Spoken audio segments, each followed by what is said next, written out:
Hey,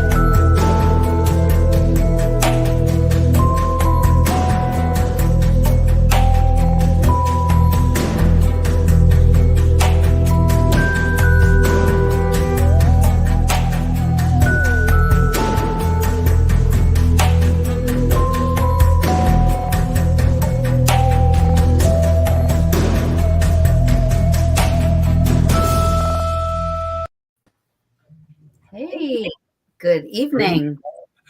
How's it going? How are you? Good, good. Glad to be here. So, it's nice to meet you. I've never met you. I just heard some good things about you. A lot of good things. Thank you.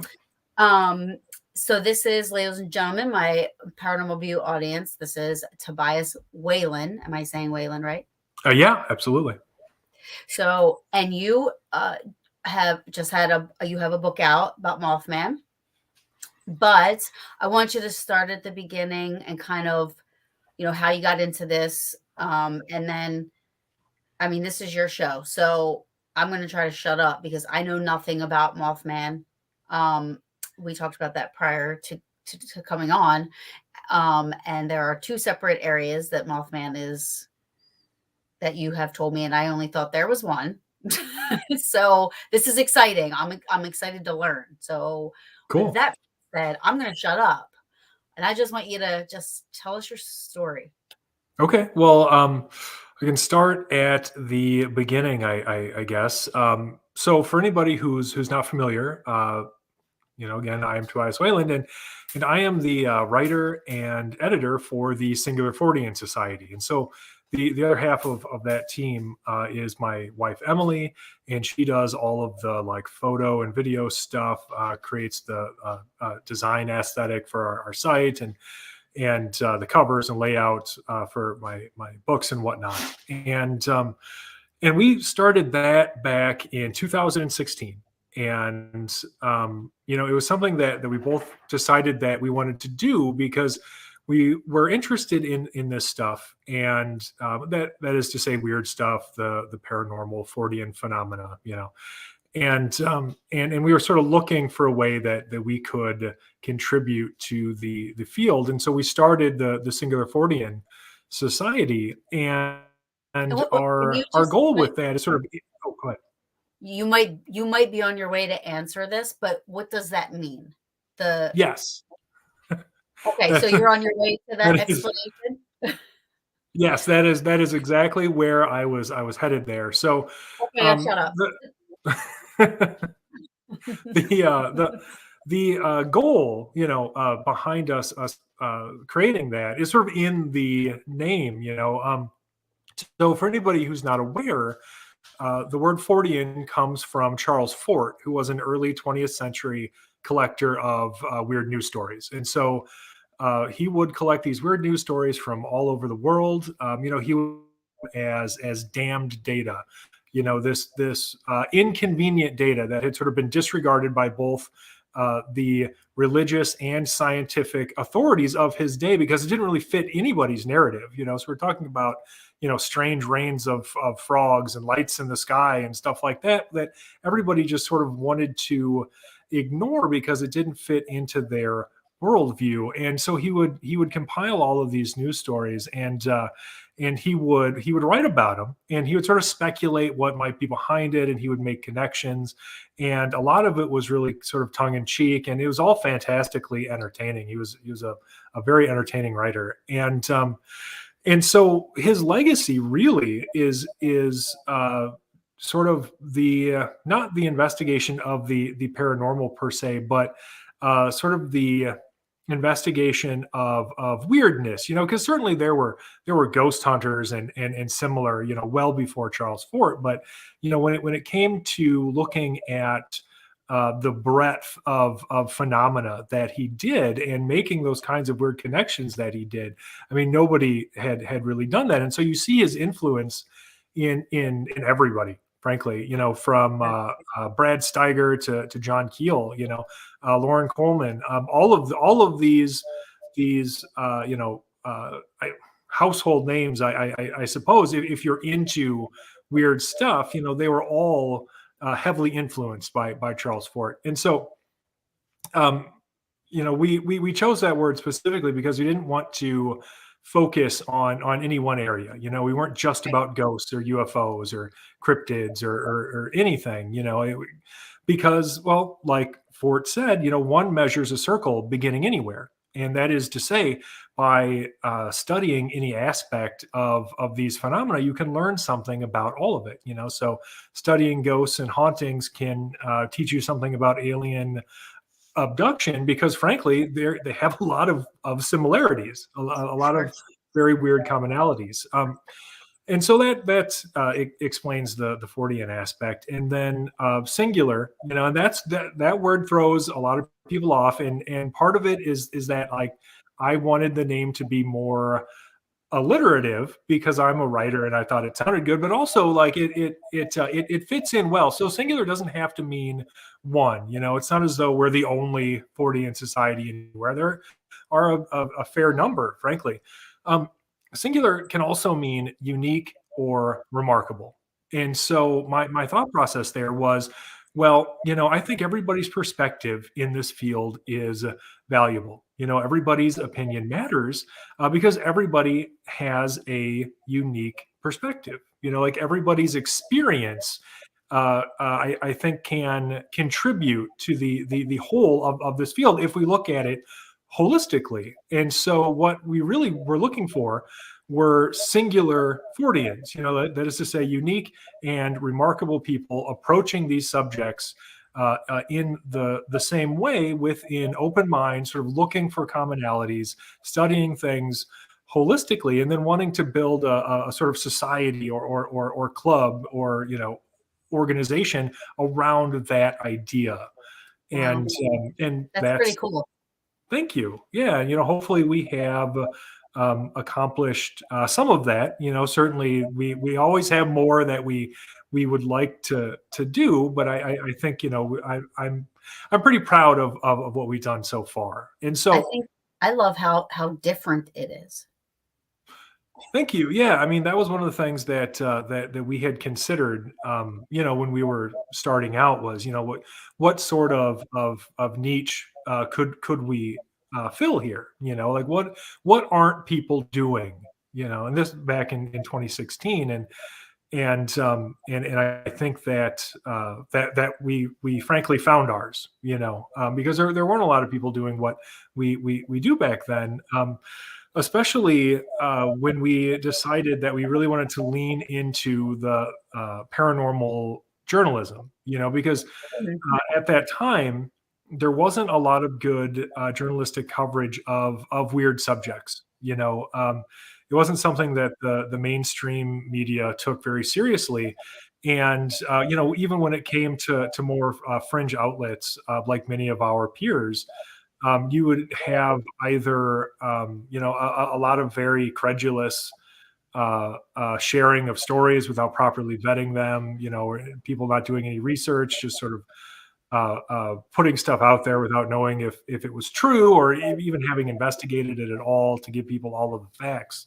Or you would have people's blogs, which are great, but at the end of the day, a blog is really just somebody's opinion. And we were striving for a little more objectivity than that. And so we started covering weird news, at very early 2017. And it wasn't too long after that that I saw a trio of weird winged creature sightings out of Chicago. They had come in So through. you saw this with your eyes, like you saw this. Oh, I didn't see the creatures. What I had seen was reports that Oh, okay. That's what I was yeah. gonna ask you, like, is it you do you take people's stories and you go and investigate and research and then, like, write about them, or are you experiencing things? I mean, you're doing this. I mean, you would I mean, I would think, like, being in the paranormal, I know that researching and investigating and doing it a lot, it's like a muscle, and the more you do it, the more you open yourself up to it, the more you experience. Mm. So with you doing that, are you noticing, do you have personally have had experiences? Oh, I definitely have. I mean, the whole reason that I'm interested in this stuff is because That you of have, okay. a lifetime of having weird experiences. Yeah, I like to tell people that if I hadn't experienced the things that I had growing up, I probably would have been a pretty normal, if a little nerdy guy who wouldn't be interested in any of this stuff, frankly. But because I experienced what I did and continue to, it's these subjects have taken on a great importance in my life. And so I haven't seen Mothman. Certainly I've had other weird experiences. I've had experiences while out investigating cryptids. One of our good friends, Jay Bachochin, here in Wisconsin, he's a pretty prolific Bigfoot and anomaly investigator. And we've gone out in southeastern Wisconsin with him, quite a few times. And I've definitely experienced some things out there that I can't explain. Were they Bigfoot? Maybe. Mhm. I never got a good enough look at anything to say with 100% certainty, but I've certainly experienced things out there that just defy explanation. Which And is so, awesome yeah, it's really interesting, in because itself. go ahead. No, I was gonna say that's awesome in itself. The fact that Oh, you've never physically really have, you can't say 100% what you've experienced, but still you are motivated and driven with passion to research this stuff and to write about and to share about it, start a society about it. sure. Yeah, I mean, even my personal experiences that I had ever since I was a kid, they're open to uh, different, varying levels of interpretation. Like throughout my whole childhood, I would see shadow people and have weird like nighttime visitation experiences and things similar to that. And it was all very terrifying, frankly, when I was a kid. And what I would do, and this is sort of how I really how I got into this even before the Singular Fortean Society, is I would have these weird uh, uh, e- experiences, be it seeing a shadow person or waking up at night and seeing some weird creature or something. And I didn't know what to do with that, frankly, because this is back in the 80s and 90s. And my parents are great people, but they didn't know what to do with it either. And I don't think they ever took it seriously enough to feel like they needed to take action until I was already a grown up writing books, frankly. Right. And so I didn't have many places to turn, And so when I was a kid, I liked to go to the library anyway. I've always been a voracious reader, and so I found books by a bunch of weird authors, like I mentioned before, like Brad Steiger and John Keel and Whitley Strieber and people like that. And I read their books and I was like, wow, the stuff they're talking about in there is very similar to the kinds of things that have happened to me. And there was a certain catharsis in being able to read about other people's experiences that were so similar to my own. And so when I was in my 20s and sort of deciding if I wanted to finish school and thinking about things that I wanted to do with my life, frankly, one of the things that really stuck out to me and that I ultimately sort of landed on was I wanted to try to provide for other people the same relief that I had found in those books, And so working directly with witnesses, being able to accurately portray people's authentic experience, to really do their experience justice, without actually like sensationalizing it or misconstruing it in any way. Like that's a big deal to me. Uh, I'm really glad that that's something that I can do, through the Singular Fortean Society and my own writing. So all of which sort of led up to these 2017 sightings, which were the beginning of the Lake Michigan Mothman stuff. So So, go ahead. so the movie is based on the other one. Yeah, and so a lot of people are going to recognize that Mothman name from West Virginia. There's a little town, Point Pleasant, in West Virginia. And back in 1966 to 1967, there was a flap of winged humanoid sightings, and they were pretty popular for their day. They definitely made national news and everything, and they were most famously investigated by John Keel. The who I think is probably best known, or at least at the time was best known for his UFO uh, research. And probably now I think most people would know him for Mothman. But that but back then he was a journalist and UFO investigator. And so he wrote the Mothman prophecies, which I think a lot of people have probably heard of. That was later made into a movie screenplay by Richard Hatem, who's a great guy. And the movie, if for anybody who's only seen the movie, That'd be um, me. okay, well, it's very, very different from the actual events in West Virginia. There were a lot of liberties that had to be taken because, of course, what you have to consider there is that you can't make a sort of one-to-one adaptation of a book into a movie, right? Like you just can't, because Sure. they're different forms of storytelling, and they have Right. different strengths and limitations.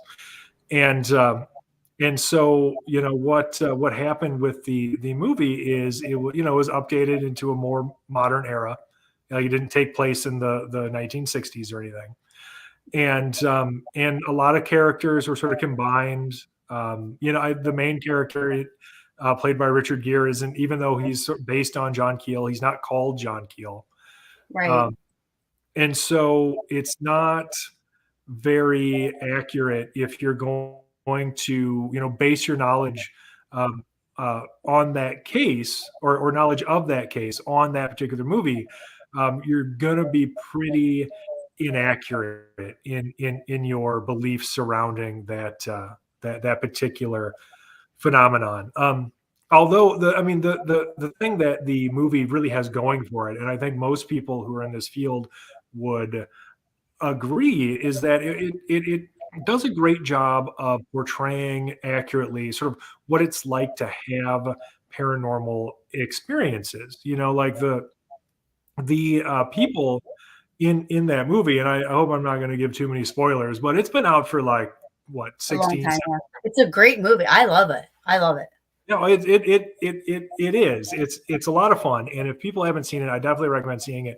I also definitely recommend reading the book. And now that we have the internet, while you're at it, go ahead and like go back and read those like the old news articles too, because not everything in Keel's book is necessarily objective. Like he's just relating things from his perspective too. So, if you could actually get the original reports and everything, then I think that gives you a much fuller perspective. But anyway, like the movie, like I said, it does a very good job of sort of portraying, people having weird experiences, because it's not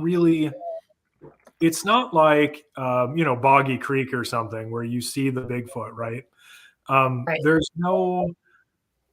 there's weird experiences and there seems to be something intelligent behind them.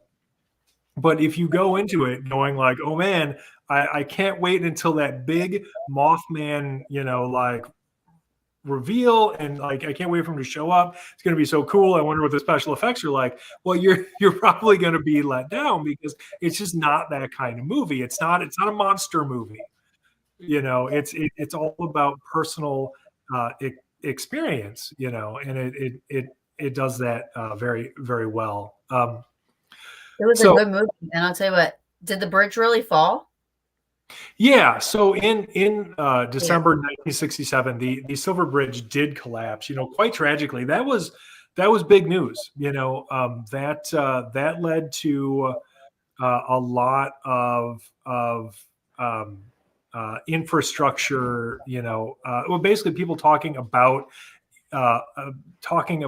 infrastructure and frankly, like, how so many of these bridges need to be like renovated and kept up and maintained because it was a faulty I-beam that ended up causing it, and several dozen But they people were died. just saying, yeah, and then, but in the movie they depict like all these bad things happening during the sightings of. Because I mean, do they still report sightings, or from what I heard or know or read or saw or watched, it Hmm. was just for a short period of time.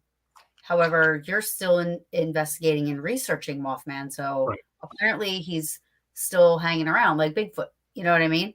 Oh yeah, no, I mean, I think that's one of the common misconceptions, and I wouldn't entirely blame it on the motion picture.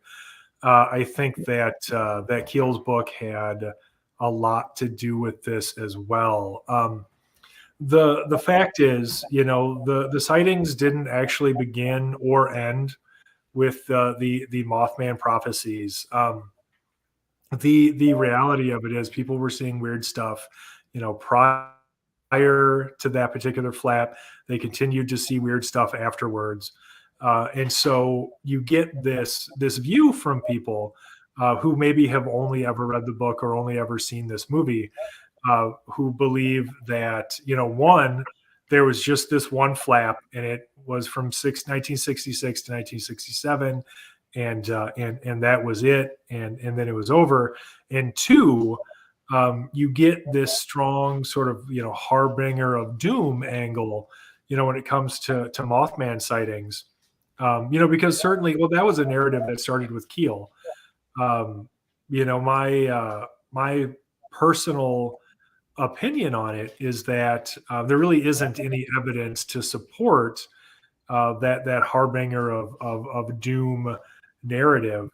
There doesn't seem to be any connection between the Mothman sightings and the collapse of the Silver Bridge, Right. because they kept going after that. We've had them in very similar sightings in other places.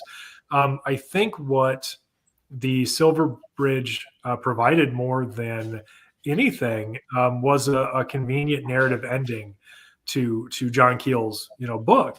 Because most people, and this is something I've struggled with just writing about weird subjects like this, is most audiences, that is to say most people, they like a good tidy narrative. They want a beginning, middle, and end, and they want it to flow smoothly, and they want things sort of wrapped up. Like they want the various storylines within this narrative to be all wrapped up and concluded.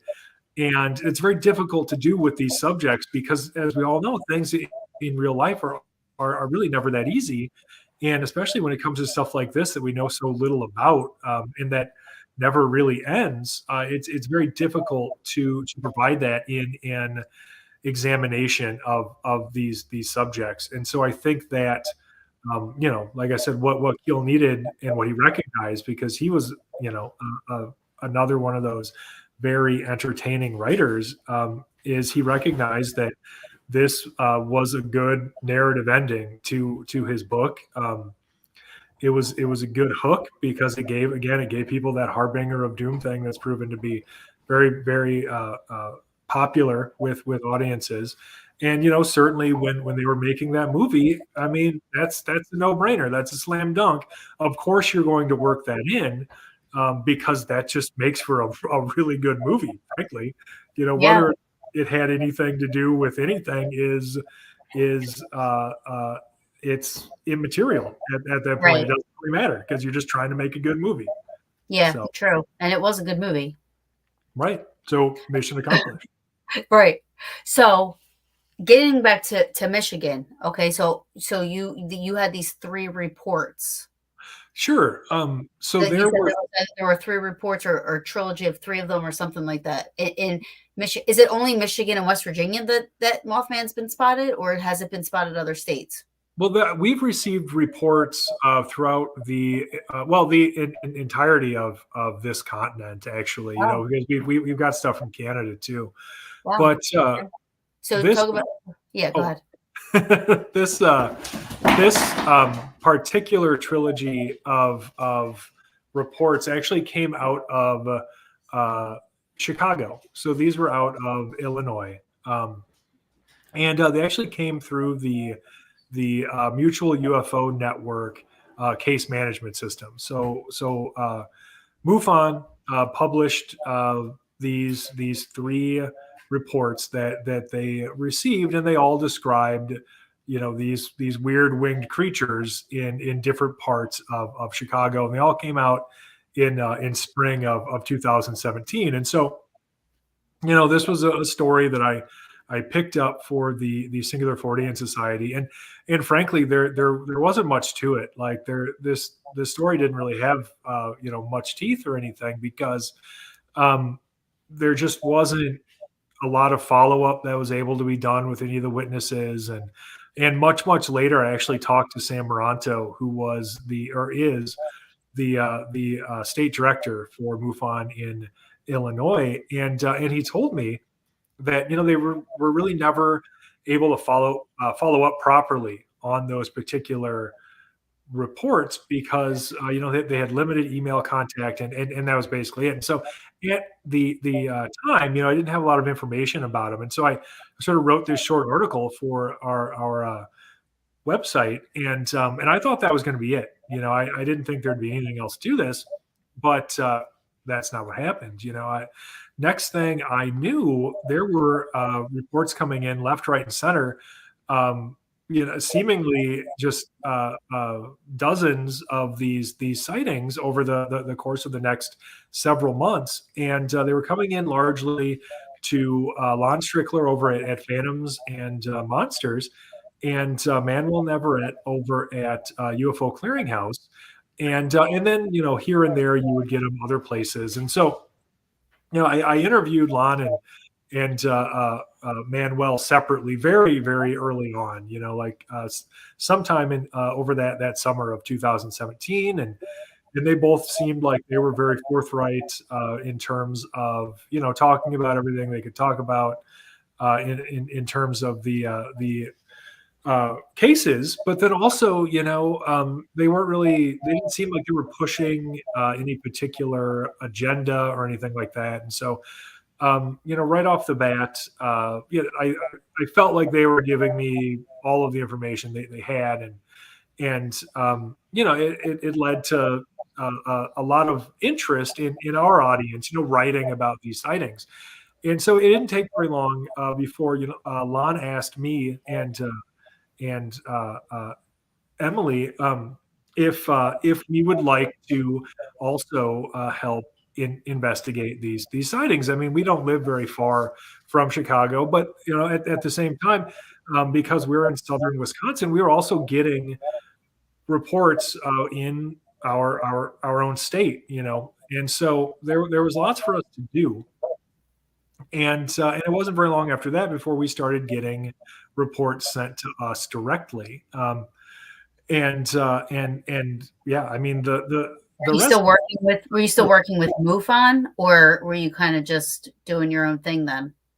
I had volunteered as a field investigator for MUFON. Oh boy, years and years ago. But I was done doing that for probably Oh gosh, now I have to do math. How old am I and Yeah, when but did I start? so you know people there, right? So you Yeah. coming to them with something, they're gonna listen to you more quicker than they would listen to somebody like me saying I saw three dots in the sky. You know, I don't know about that. I think they would take you seriously no matter what. Oh, I okay. think I think that I was able to work with Sam pretty well. Maybe because I was a field investigator and I kind of know how MUFON works, and so I was able to communicate with him better. But really, rather than a former MUFON field investigator, I was talking to him as a journalist more than anything, you know. Right. Right, right. But yeah, I mean, he was always very, also, very forthright. I didn't feel like he was holding anything back.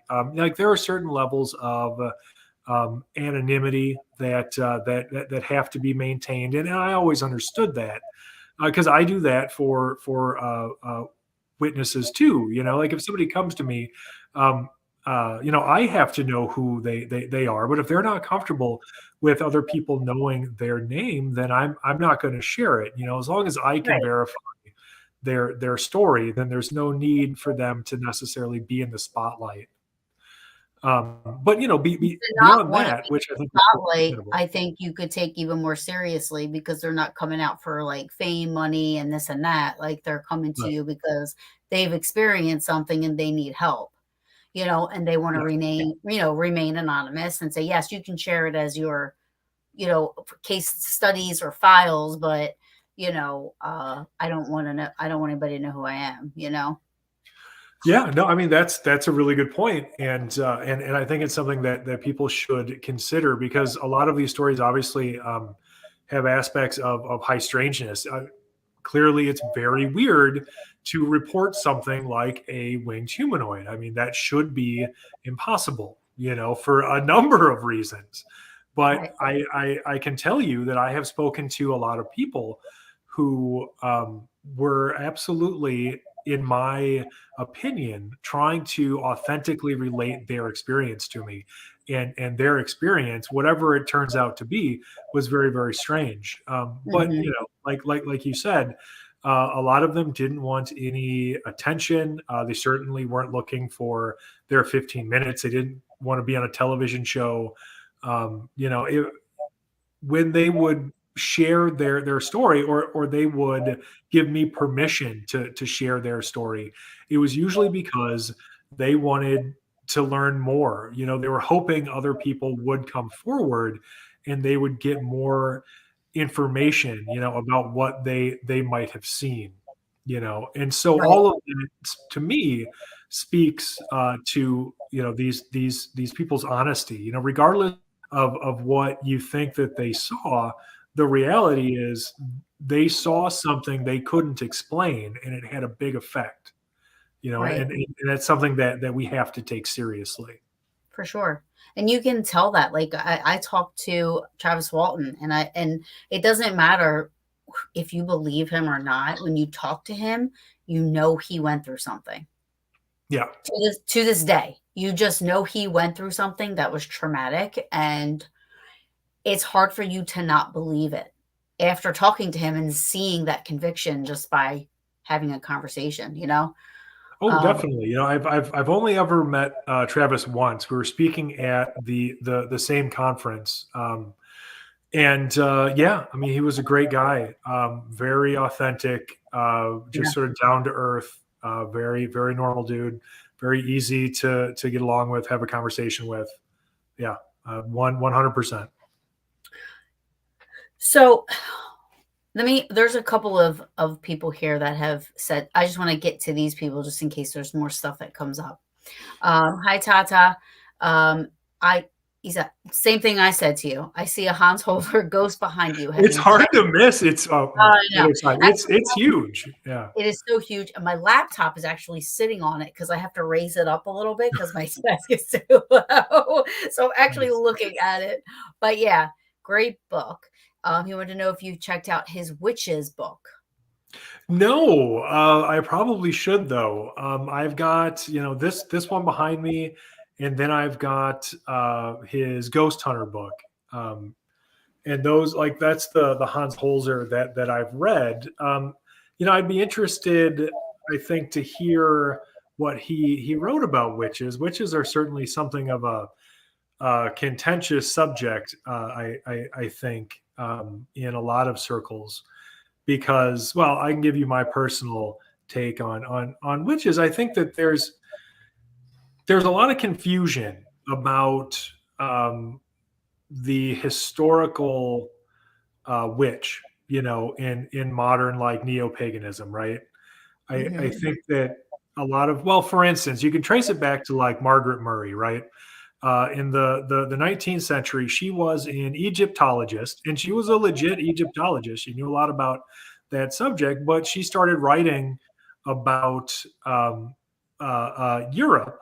And one of the ideas that she came up with regarding Europe was the idea of this, like, surviving pagan witch cult, which is what she used to explain the persecution of certain people, throughout Europe's history as being witches. Well, that's been debunked for quite some time. There's really no evidence to show there was ever this surviving witch cult. And the fact is, most people who were killed for being witches were just being persecuted unfairly, and they thought they were good Christians.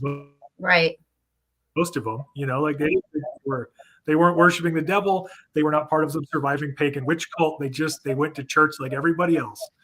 Um, but what you've got today are a lot of people who have followed, who have followed in those footsteps. So you can think of, like, Gerald Gardner, back in the mid 20th century. He really took off with that, and he became very popular. Created, the neo pagan religion, as most people know it, in the form of Wicca. And it's all sort of based on this erroneous belief regarding witches, and all of these historical inaccuracies, unfortunately.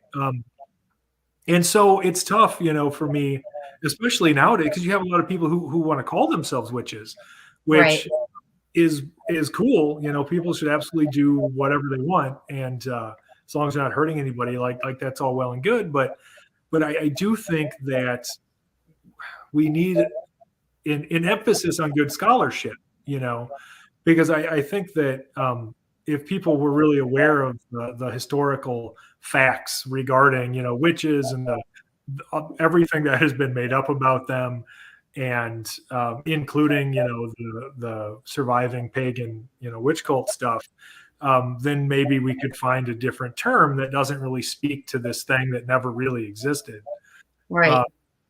but yeah, I mean, I would love to see, Hans Holzer's take on it. I don't know if he was more of a student of, considering when he wrote.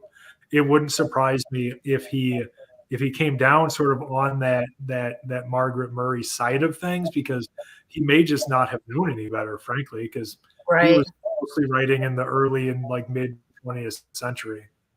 Yeah. Tata says, my temple is in chapter 13 of that book. Very cool. I'll check it out. Yeah, Tata might have to be a guest on Paranormal Brew. If they can, I don't know. See, I don't know the rules and stuff. Mark Skygel, sharpshooter Mark. I was talking to some locals from Dole. I can't say that word. I don't know, somewhere in Michigan. And they think that Lake Michigan Mothman is the Dewey Lake Monster. I've never Maybe. heard of Dewey Lake Monster. You probably have I information. Yeah, I have also not heard of the Dewey Lake Monster. I think usually when I hear stuff like that, um, let's see, how do I want to put it? I guess what we need to be wary of is trying to explain one mystery with another, right? So when you say, like, hey, the Lake Michigan Mothman is the Lake Dewey Monster, well, what's the Lake Dewey Monster? It's sort of like how, if you're familiar with fairy lore, you can find like you can find analogs for basically every kind of paranormal phenomenon, from like alien abduction to UFOs to ghosts and hauntings to cryptids in fairy lore, because more than anything, it was just used as sort of this blanket explanation for every single weird thing that might ever happen to somebody, or any Right. story that anybody thought of, right? And so, if somebody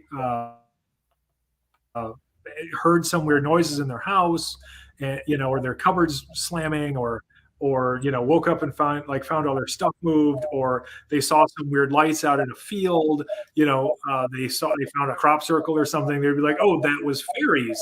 But again, they were no closer to actually understanding what had really transpired. They just had this blanket explanation, and so they were explaining one mystery with another, and it got them no closer to the truth. And so, if somebody had a definitive explanation as to what the Dewey Lake Monster was, and we absolutely knew what it was, and that really did explain all the Lake Michigan stuff, awesome. Like that would be fantastic. But if it's just a very similar sort of phenomenon, like people are reporting this winged humanoid there, and then that's also super super interesting. Yeah, he says the Dewey Lake Monster, from what local have seen, is a large winged mass creature with a high pitched shriek. Yeah, I mean, very easily could fall into the same category. So that's really like really really interesting. Honestly, thank you. I'll definitely look into that. But yeah, I mean, that just sort of superficially sounds very very similar. And especially being in Michigan, so you've got that connection geographically with the other sightings that have largely taken place, within a couple 100-mile radius of Lake Michigan. Yeah, it wouldn't surprise me. It sounds Well, like it I mean, could be related. well, I mean, who's to say if Mothman exists, this winged creature, who's to say that he can't go in water? Nobody. Yeah, I mean, who knows? Like anything's possible, frankly. Anything is possible, right? And I Yeah. think I have to ask you this. So I investigate ghost spirits, whatever you want to call it. Us as I always say this all the time. And I love having guests on that research and other things other than what I do, because I find it I'm really big with the solar system, the night sky. So I love meteor showers, lunar eclipses, anything cool. Comets going by, you'll be able to see these two planets near each other. This moon's going to be red, blue, whatever. I'm into all of that. I personally don't think I've ever seen anything identified flying up there, right? Um, some of my investigations have been in woods and Gettysburg. I've investigated all over that land. I've never seen Bigfoots or anything like that. I went out with somebody. I went out with a team that was going to investigate Bigfoot, just to have the experience to see the difference between how I investigate this and how they investigate that. Um, I think I had some things happen, but I can't be sure. I have no idea. Um, but I find it odd that, like, there's certain people that only experience certain types of things. So for me, I say maybe it's all the same thing. It's just in how you're perceiving it or how it's being shown to you, right? So we could all be seeing Bigfoot, but it looks like Casper to me, and it looks like Mothman to you, and it looks like a green guy with black eyeballs to MUFON. You know what I'm saying? I'm just loosely Sure. making, but who's to say it's not all the same thing? Well, that is a very Fortean perspective. Frankly, that's something to consider. Because there are a lot of commonalities. Like for instance, well, I can tell you about one of my own personal experiences that I've had. This would have been in my early 20s, and I went to bed normally one night. Nothing was out of the ordinary, and I woke up sometime in the middle of the night, and this was out in the suburbs, and so there's some ambient light, from streetlights and stuff coming in through my window, and so when I wake up, it takes my eyes a second to adjust, but then I can see everything in my room, at least the silhouettes of everything. So all the furniture is there and whatnot. And I notice immediately that like my perspective seems to be skewed, and it takes me a second to realize that the reason for that is that I seem to be floating several feet above my bed. And so I'm looking around, sort of wondering what the heck is going on. And as I look to my left, I see this figure standing next to my bed. And I look at this thing, and it looks like nothing more than the solid black silhouette of a human being. Looked like a man, frankly. And so this thing is just standing there next to my bed. And I have the distinct feeling that I'm not supposed to be awake for this. Now I wasn't paralyzed or anything. I could move, but because I seemed to be floating, I decided it wasn't a very good idea for me to try to do so, other than moving my head to look around. And so I look over and I see this thing, and it reaches its hand out. And I always interpreted this as comforting, but I don't really know what its motivation was. And it puts its hand on my chest, and when it does that, I'm lowered back down to my bed, and it just disappears. And that's the end of that particular experience. And the reason that I mention it is because you could talk to a paranormal investigator, and they might liken that to some kind of ghost or haunting experience. They might say, well, that was a shadow person, and who knows what it was doing. Or if you talk to a UFO expert, they're going to, maybe say, well, that's a classic alien abduction scenario.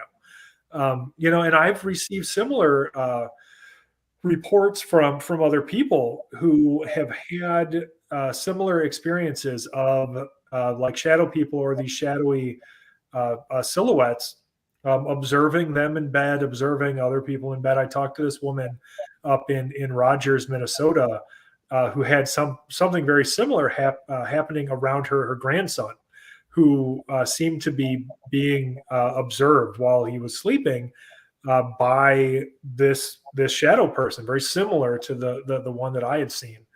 Um, and so you look at that kind of stuff, and yeah, I mean, depending on what your particular bias is, you could categorize it as several different phenomena. But the reality of it is, we have no idea. It could be any of them or none of them, frankly. Just Right. who and it's the same with anomalous lights, for instance. Like you get people reporting these weird lights, and again, if they're into ghosts, it's a go it's a ghost light. If they're into UFOs, then it's something to do with UFOs. It's a Sure. drone, or like a flying saucer drone or something. And so it's really just a matter of perspective. The reality of it is, we don't understand enough about any of this stuff to be, well, in my personal belief is that we don't understand enough about any of this stuff to be very comfortable about trying to really strictly define any of it at this point. Right. It just doesn't make sense. No, and that's the thing, like, and that's what I mean. Like, I mean, I'm an investigator, so when I'm investigating, I'm just investigating. So although I did see something at Hinsdale 2 weeks ago that I thought was a deer at first, then I thought it was a bear, and then it was coming towards us. So I ran in the house. So I did not stick around to see what that was, because to be honest with you, I thought it was a bear. But two of my friends stayed outside, and they thought it was a deer. And then they said it when it went to turn towards the house, it kind of got the back of it got wispy. So they were like, no, I don't think that was a deer. Like, they weren't sure what it was. And the weird thing was, we had a FLIR and we had a night vision camera. or night vision binoculars, and Hmm. we saw a cat. So we both looked in the FLIR and looked in the night vision goggles to see what an animal looks like looking through both. I did see this thing on the FLIR, which made me think head on. It looked like, I thought it was a deer, but then when it turned, I said, "Oh my God, that looks like a bear." And then I pulled a dude run, and I was out because I thought it was a bear, because I put my flashlight on it and its eyeballs were kind of going like this as it was Hmm. walking. I was like, it's coming right for us. It's walking this way, and I ran in, and they stayed outside. And at first, like they said, they thought it was Bambi, but then they're like, we don't know what it was. Right. Hmm. But I didn't stick around to find out. And I don't know what it is, but like that, I would say that that'd be the first time that it was afterwards, because like I could say I thought it was a bear, and I took off. They saw something else happen. You know what I mean? I didn't see what they saw, Sure. Well, but I do know we that's still, always tough too, though. yeah, Because you've got multiple people seeing the same thing. And well, I mean, any police officer or lawyer or judge will tell you, you get three eyewitnesses trying to tell you the same thing, and you're going to get potentially three very different stories. And so who oh yeah. knows? Like, Well, like I was gonna say was like I could see it in the FLIR, but they couldn't. They were looking at the night vision goggles and they couldn't see it hmm, in the night vision goggles, even though they could see it.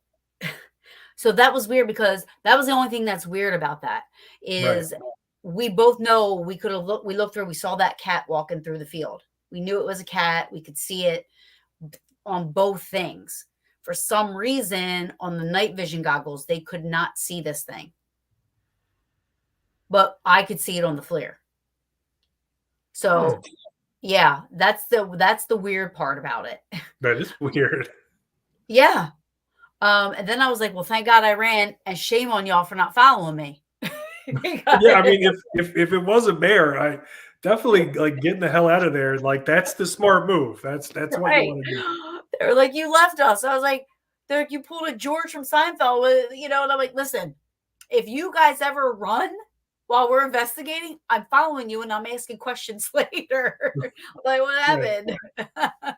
Anyway, I digress all the time. Um, Oh, that's a good story. I apologize. Um, Mark said that he believes the sighting of the Mothman was back in the last sighting, or latest was back in August. So Mark also says he's from the area. He's very familiar with, I guess, that Dewey Lake monster as well. So he said would talk about it with you. Hold on. Oh, great. Here is his name's Mark Skygle. So I'm surprised that in and around O'Hare Airport there have been over 150 documented sightings of Mothman. Hmm, Tobias, what is your thoughts on that? Why, of all places, O'Hare area? sure. Um, I've spent some time thinking about that. The first thing that I would say about the O'Hare Airport sightings is that probably more than any of the other sighting locations, like any of the other specific geographic locations that sort of have sightings clustered around them, we were able to follow up on the ones out of O'Hare the least. And so some of them really need to be taken with a grain of salt, frankly. Not because I know that anything, isn't, isn't honest, certainly everything I've seen from other, people working on this, like Manuel or Lon, or even myself, I like to think I'm pretty open about it. Nothing I've seen from any other investigator has led me to believe that anybody's making anything up. It's just when you don't have what I would consider the appropriate amount of investigation go into a case, then I can't say with any certainty what actually happened. One, but also I can't say with any certainty that it for sure did happen. And I hope that that makes sense and that I'm explaining myself correctly, because I feel like there is a tendency in this field for people to have this dichotomy of everything is either 100% real or 100% a hoax. And I just don't think it actually works that way, because sometimes you get reports that you just can't follow up on, and they might be true, but I can't say with any certainty that they are. And so, if you want to consider them in terms of the larger phenomenon and try to look for like consistencies and learn what you can from that, then great. But I can't point at it and be like, hey, this is really super interesting. And so, people have to take this case very, very seriously. And that's a lot of the stuff that's come out of that area, unfortunately. And I know they've got a lot of like a large amount of attention, because O'Hare obviously is this huge airport. It's one of the biggest airports in the entire country, if not the world. And so seeing weird stuff come out of there is it's very interesting for people. So that being said, there are some cases that have come out of there that I've investigated personally that are very, very interesting. And cases where we've had direct contact with witnesses, where I've been able to speak to witnesses directly. And I don't know that the airport itself is of a great importance. You know what I mean? It almost seems um, well, looking at just Lake Michigan, for instance. Lake Michigan was always sort of a convenient geographic feature that I could point to and say, hey, for whatever reason, we're getting all of these weird winged humanoid stories just surrounding this Great Lake. I don't know that it has anything to do with the actual lake, like if there's any real connection, but it is a convenient geographic location for me to point to, and I can say, hey, it's the Lake Michigan Mothman, because all of these reports are coming from within a couple hundred miles of it. And so that might be the case with O'Hare too, because a lot of the reports are really coming from surrounding communities. So you've got like Bensonville, for instance, which I think a lot of the recent reports in that area have actually come out of Bensonville, and so it's not really related to the actual airport at all. Honestly, they don't have anything to do with it. They're just sort of in that area, and so if there is something about that area, I don't know that it has to do with the airport specifically, as opposed to the airport just happening to be in this area where you've got this cluster of sightings. Sure. So, I mean, it could be the land, it could be the airspace, it could be the space itself, right? right. I mean, us as paranormal investigators, we go into a house and people are like, well, my house was just built in 2005. And you're like, well, it doesn't necessarily have to be the house. It's not, it can be the land, what was there prior. It could be centuries ago. You never know, I think we answered this, but I'm going to, just in case they missed it. Barry says, could the cryptids and UFOs be linked together? Certainly. I think that's something that people have been noticing for decades. I mean, longer than I've been alive, really. I mean, Keel was writing about stuff like that before I was born. And so certainly there are correlations, right? So like we can see that cryptid sightings are happening in the same areas as UFO sightings. And so that is a correlation. Like we don't know if there's any like causative element there. If say, for instance, if Bigfoot was coming out of flying saucers or something, like we don't know any of that. All we do know is that these two phenomena, cryptids and UFO sightings, do have a tendency to be reported in similar areas. And so, that sort of opens up the door to questions like, well, what are UFOs? What are cryptids? If well, for instance, a lot of the UFO reports that come out of these cryptid sighting areas are really um, they are more anomalous lights than actual like large structured craft. And so at that point, there's all kinds of speculations that we can make about what that might actually mean. Like what if um, these weird lights are a sort of like side effect, or epiphenomenon of travel between universes or something, right? um, or something similar. What if the balls of light are a form that a certain cryptid could take to travel to travel faster or between dimensions, or who knows? So Right. I mean, that's all speculation, of course. Right. But it's the kind of stuff we have to, I think we have to ask ourselves, because it sort of leads to avenues of of inquiry that might actually get us some answers. Yeah.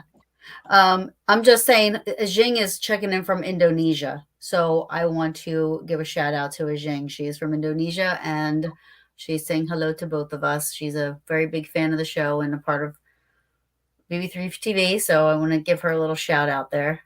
Very As cool. much as I can. So Mark Skygle, Sharpshooter Mark, has there been any sightings from the other Great Lakes or just Lake Michigan only?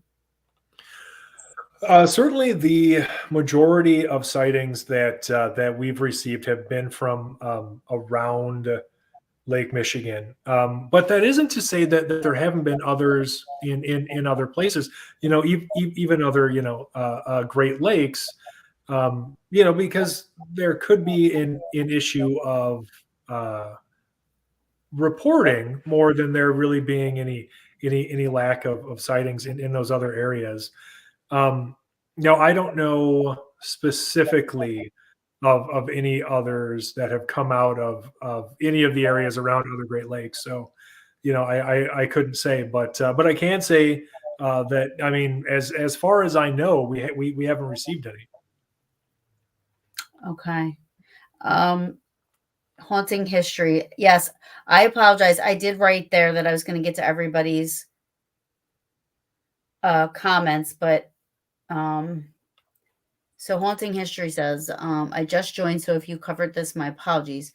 How much involvement of the Men in Black has Tobias researched, and does he believe they had a direct link to Mothman? Which brings, I'm glad that they brought this up, only because I am a very big fan of Justin Bamforth, who researches a lot of Men in Black.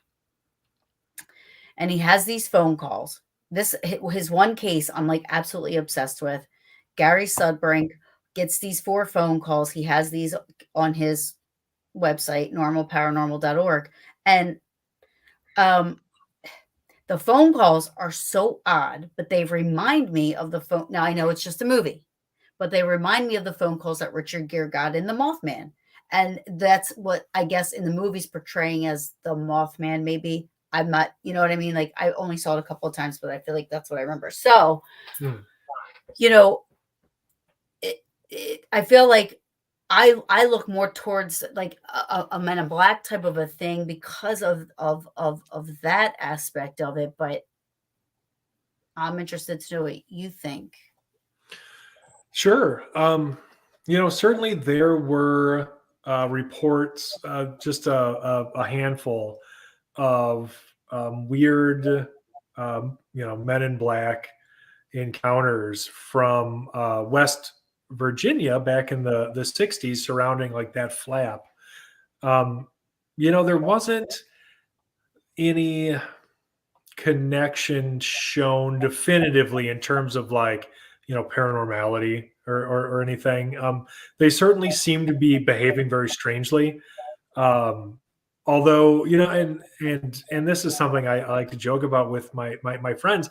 Honestly, as far as that Point Pleasant flap goes, like the Men in Black there, they honestly remind me of nothing more than just real awkward UFO nerds, frankly. Even like some of the stuff that they're talked about doing, where like I think one of them like picked up a pen and the perception of, I want to say it was Mary Heyer, who was a journalist in Point Pleasant who worked very closely with John Keel on those Mothman sightings. Now I want to say it was, she had the experience, and she talks about this guy picking up this pen, this Men in Black, and acting like he'd never seen it before or something similar. And it's completely something I could picture me doing, just out of like social anxiety or something, like just picking something up and sort of fiddling with it awkwardly, like a total weirdo. And so I Right. don't know that to be true, but certainly there was the possibility in Point Pleasant that you had amateur investigators from a variety of UFO organizations that existed at that time, because it was a relatively popular, pastime. People joining these UFO orgs, um, and so it's not outside of the realm of possibility that Hmm. that's what that was. Now, certainly there are other much stranger Men in Black uh, reports that have come out since, and so that certainly doesn't explain all of them. My personal experience with Men in Black is that I have not ever seen any. No witnesses with whom I've spoken have ever really reported anything like that. They haven't reported being visited or anything similar. I've never been visited or anything else. And so it's just one of those. It's one of those weird phenomena that, like, it almost seems a little dated now. Like Men in Black were kind of like big in like the like mid-century, like all the way through like the 80s and 90s, and then I kind of stopped seeing them represented anywhere. Um, Hmm. so I don't know why. Like there are some pretty weird places you can go with that. Like, for instance, if like some people believe what the Men in Black were disguised, like these otherworldly beings sort of trying to disguise themselves as humans. Maybe they just picked a different disguise, you know. Right. So they're like, well, this one we have since learned is very weird and off-putting, so we're not going to do that anymore. We have a better disguise now. So who knows? Yeah. I mean, I think Gary and Justin kind of gear it more towards the extraterrestrial side of that, the phone calls. But they just reminded me of what the phone calls were in the movie. You know, Oh, sure.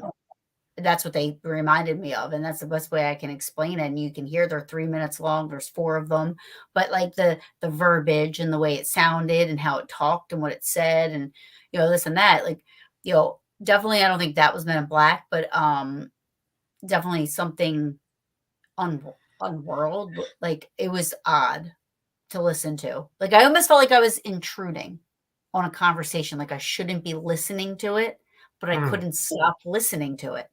You know, it was one of the Yeah. things where you're like, wow, this is so odd and strange. Like, you just got that feeling.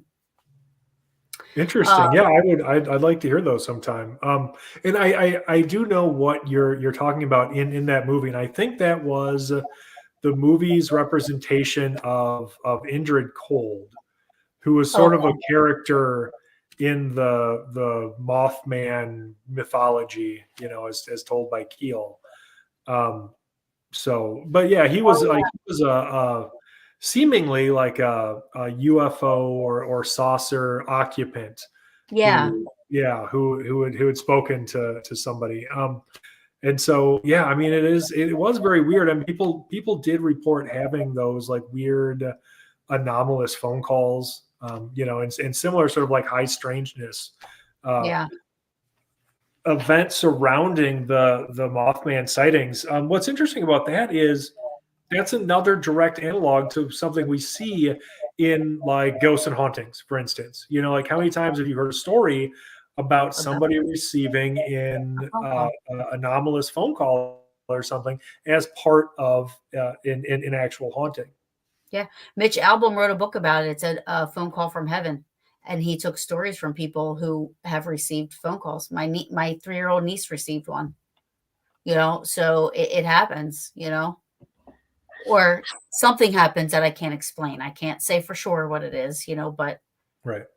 something happens. But yeah, and they're parallel. Who just know like, but who's to say like what my if I received that phone call, would it come through to me as a spirit or somebody I know, a familiar voice, just for me to be able to understand and say, yeah, this was, or would it come through like that for somebody else? You know what I mean? It's just, and is it your perceivance of what's happening, or, then you have some people that swear they've never experienced anything at all, no matter what, you know? Right. Yeah, no, it is definitely weird. And yeah, I think that's something that we have to consider. I was just seeing haunting history, Yeah. talking about the Dan Aykroyd Men in Yeah. Black sighting. That is interesting. Now, if you oh boy, I wish I could remember the name of it. He had that UFO documentary that he made, where he talks about UFOs and stuff. And when he's talking about that, he gets into his like Men in Black sighting. So he was filming some movie or something, and he goes outside to smoke, and he sees, yeah, like this guy dressed in black, sort of standing outside of the stereotypical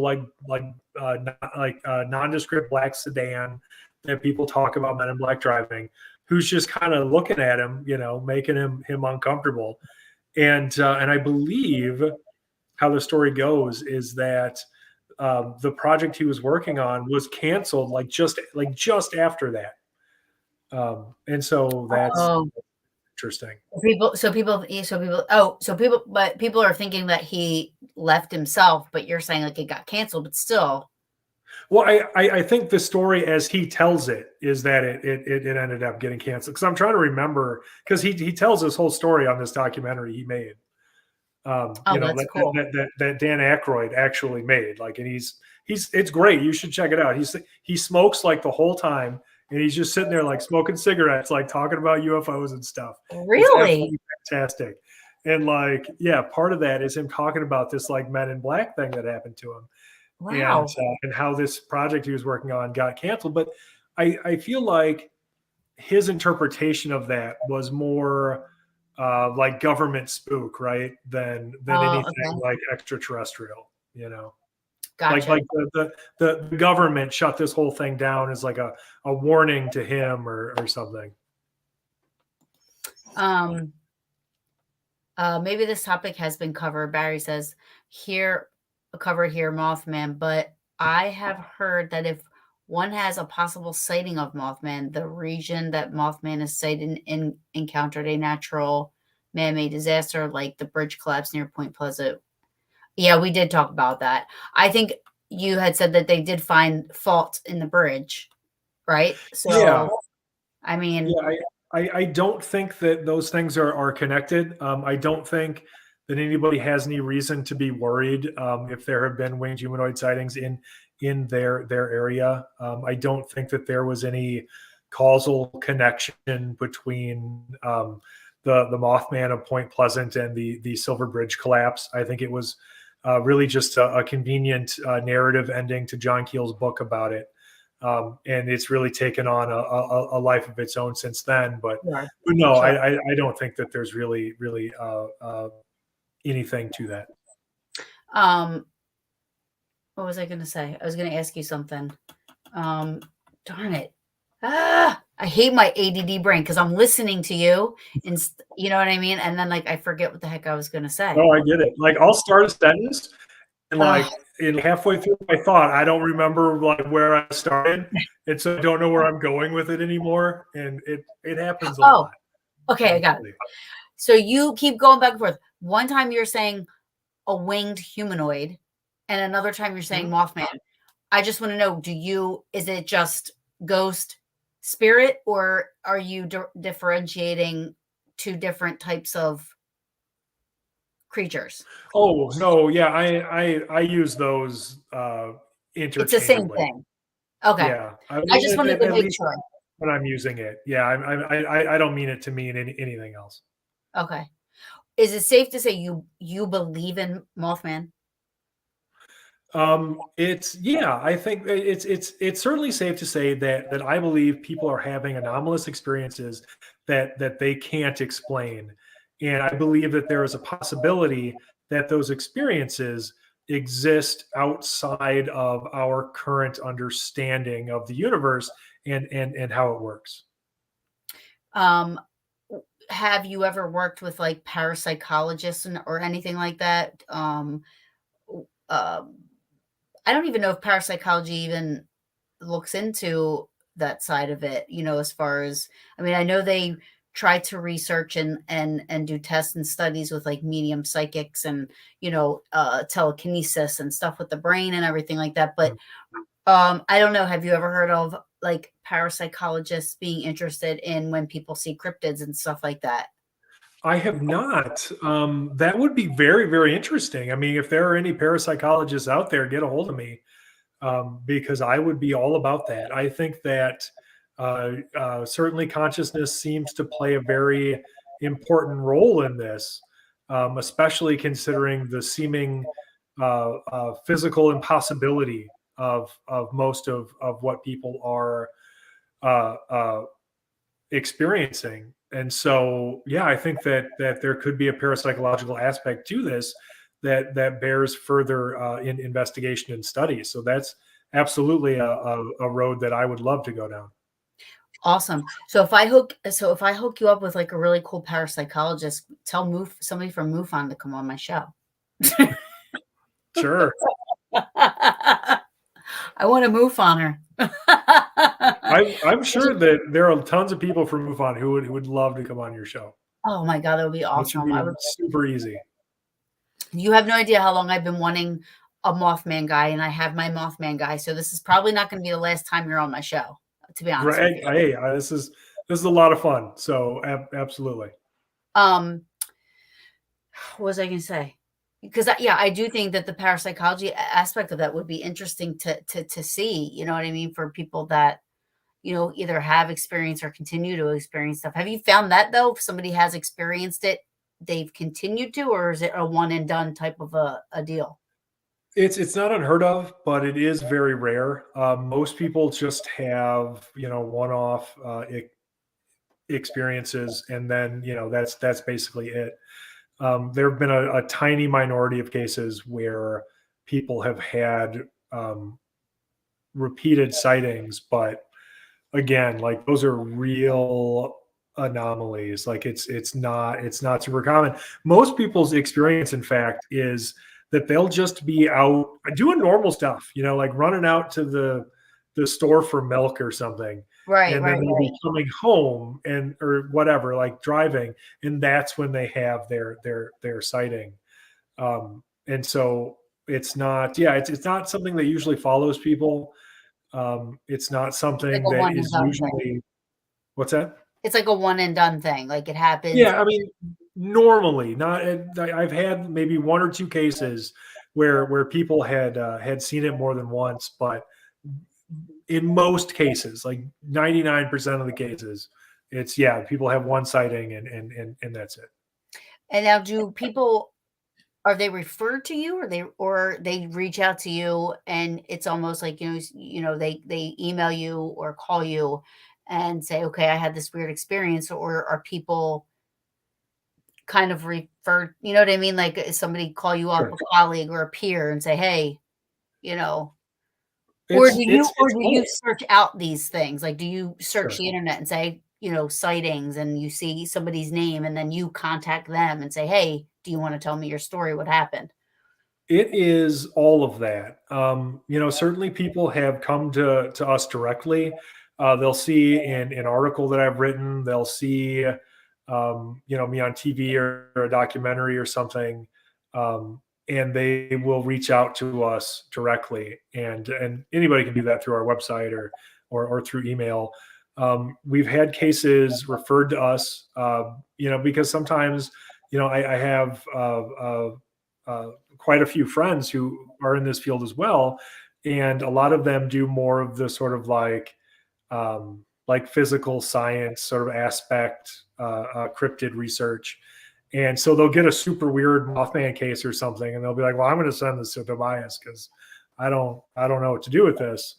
And then there will be times where I'll see some weird report on social media or something, and I'll try to contact the person myself, and sometimes I'm successful, and sometimes I'm not. But when I am, it's led to some very very interesting stuff. So it's it's So it's cool. it's some of all of that, and that's just being a researcher and in investigator. You've got to be willing to take a number of different approaches to collecting info and finding Yeah. witnesses.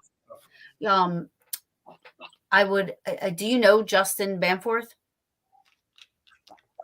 I Yeah, don't the think two of so. you. I mean, the two of you would be amazing together with your The name research. sounds really familiar. So if I Yeah, have met him and I just forgot, yeah. I'm very sorry. But No. I'm just curious because he's been on my show a couple of times, but he's mm, researches phenomena. There's no thing here or there. You know what I mean? mm, It's Men in Black, it's cryptids, it's unknown, it's ET, it's UFOs, it's not so much the paranormal stuff, but it's the stuff mm. that's out of the realm of the ghosty circle, if you Right. will. Oh, sure. Um, and you two both, I think you both would do like something like an incredible thing to get. I mean, it just you're very like-minded when it comes to stuff like this. So I appreciate that for sure. Um, Yeah, definitely. I mean, I love all that stuff. your book. Yeah, I have two books out.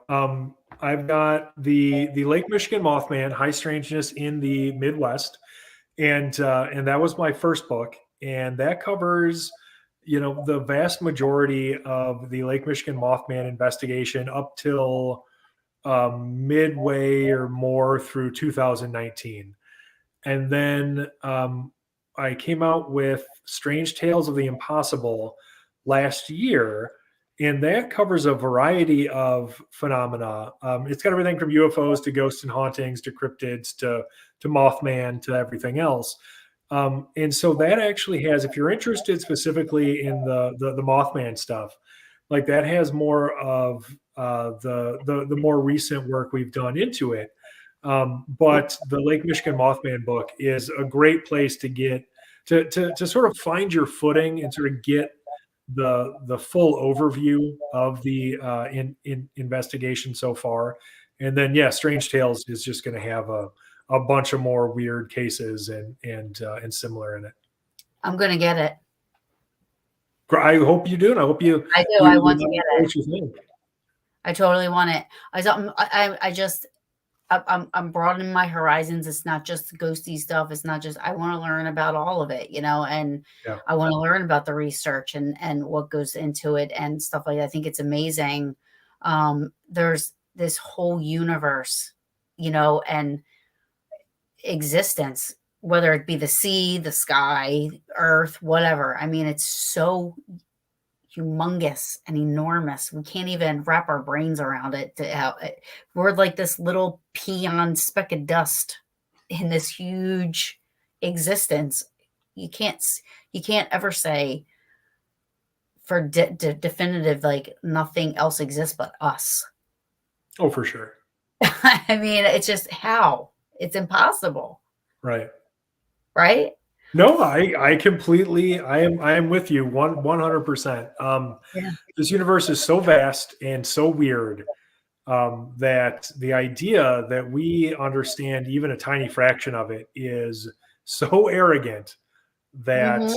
yeah, I mean, I think you have to be open-minded when people are coming to you earnestly trying to relate their experience as authentically as possible, even if it defies everything that we are supposed to understand.